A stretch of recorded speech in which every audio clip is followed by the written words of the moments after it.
Memilih lembaga daya sebagai lembaga pendidikan bagi anak-anaknya menjadi tujuan atau keinginan orang tua untuk mengenakan anaknya ilmu pendidikan agama.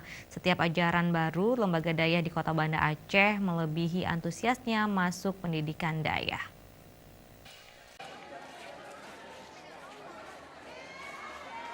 Kepala Dinas Pendidikan Daya Kota Banda Aceh, Tarmizi Daud, menyampaikan minat orang tua wali mengantarkan anaknya ke daya atau pesantren sekarang begitu tinggi.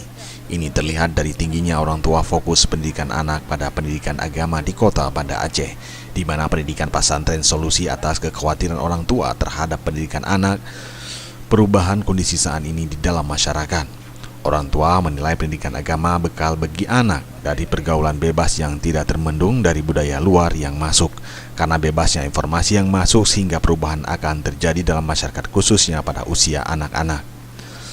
Saya di Banda Aceh ini sangat antusias masyarakat. Terbukti hampir setiap tahun dayah-dayah itu santri yang mendaftar melebihi.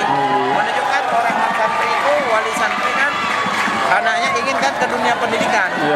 Berarti antusias wali santri masyarakat luar biasa. Dengan terbukti tidak cukup kan? Diterima 300, yang daftar 500, 700. Itu luar biasa. Di samping itu, Tarmizi Daud juga menambahkan untuk saat ini lembaga pendidikan daya di Kota Banda Aceh sebanyak 38 pesantren dengan 153 TPA yang tersebar di Kota Banda Aceh. Tim Liputan Aceh TV.